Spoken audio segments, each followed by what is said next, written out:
You have probably seen it 100 times. Standing at the stove, chicken breast in the pan, and then it starts. This white liquid spreading across the pan, the breast shrinking down to almost nothing right in front of you. And you just assumed that was normal. It is not normal. And it is not your cooking. That liquid is the visible sign of a muscle abnormality, found in 96% of commercially sold chicken breasts in America, according to a major poultry industry study.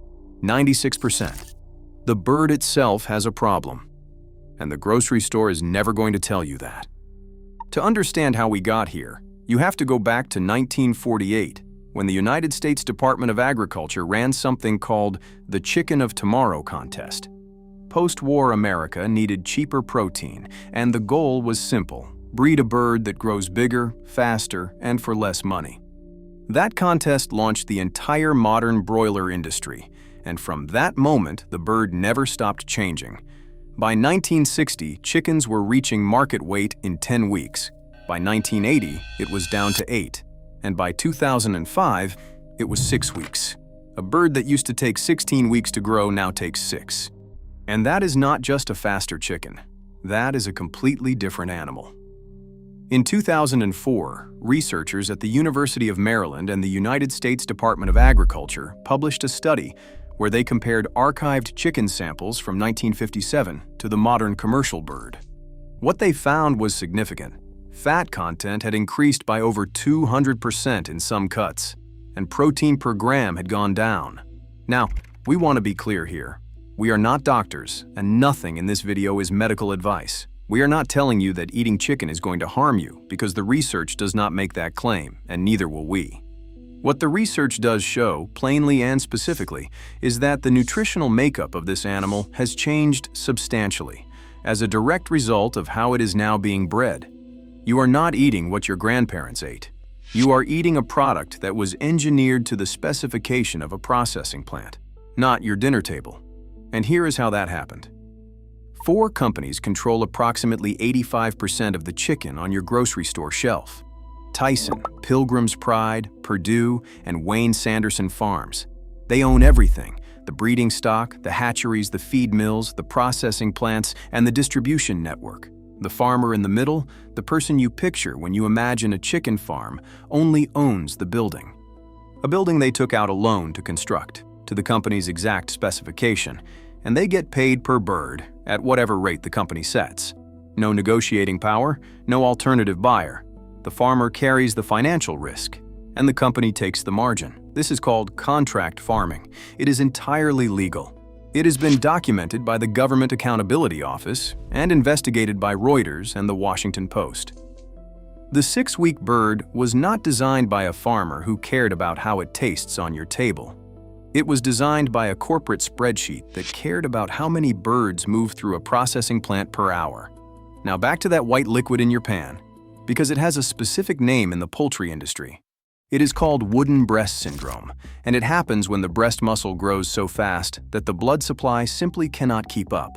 The muscle fibers begin to break down. Scar tissue forms inside the meat while the bird is still alive. And that same major study found evidence of it in 96% of commercially grown large breast fillets that were tested. The United States Department of Agriculture still grades these birds grade A. There is nothing on the label to tell you any of this. The texture you have blamed on your cooking technique, the liquid you assumed was normal. That is what wooden breast syndrome looks like in a pan on a Tuesday night. So, what do you actually do with this information?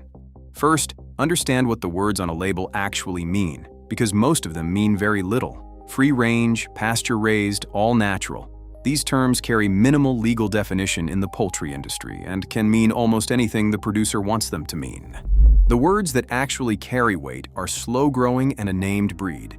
If you see both of those on a label, someone made a deliberate and documented decision about how that bird was raised. Second, if you are shopping at a grocery store, skip the front of the package entirely and look at the back. Smaller producers who raise slower-growing birds are beginning to appear in specialty markets and certain grocery chains, and they will tell you the breed and the timeline, if they have nothing to hide. Third, if you have access to a farmer's market with a poultry vendor, ask them 2 questions. How old is the bird at processing? And what breed is it? If they cannot answer both of those questions clearly, they are very likely reselling commercial birds. But if they tell you 12, 14, or 16 weeks, and they can name the breed, you have found the real thing. And fourth, consider buying whole birds instead of boneless breasts. Whole birds from smaller operations cost significantly less per pound. You get the bones for broth, and you are far more likely to be buying from a slower-growing farm than when you grab a pack of boneless skinless from the big processors. On the question of price, let us be straightforward about this. A slow-growing or heritage breed bird is going to cost you somewhere between $5.50 and $10 per pound.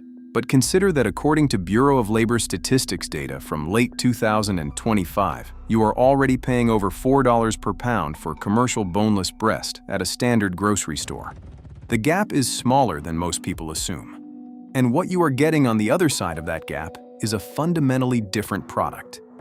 Here is the bottom line. The chicken on your grocery store shelf is the end result of a 70-year industrial breeding program built to serve the production speed of 4 corporations, not the nutritional needs of your family. The fat content went up, the protein went down, and the muscle abnormalities that produce that white liquid in your pan are present in 96% of what is sitting behind the glass at your meat counter right now. All of it is documented, all of it is legal, and none of it is on the label. That is not farming, that is manufacturing. And the real thing, the slow bird, the named breed, the animal that takes 16 weeks to grow because that is simply how long it is supposed to take, still exists. It is not gone. It is just not in the grocery store. Have you noticed the difference in chicken over the years, or have you already made the switch to something better? Drop it in the comments because I read every single one. The next video goes through the bread aisle, every major brand ingredient by ingredient, including one ingredient that is banned in the European Union and Australia, sitting right now in the most popular sandwich bread in America. It is worth watching before your next grocery run. And subscribe too, because every week we run the forensic audit the grocery store will never run for you. We will see you in the next one.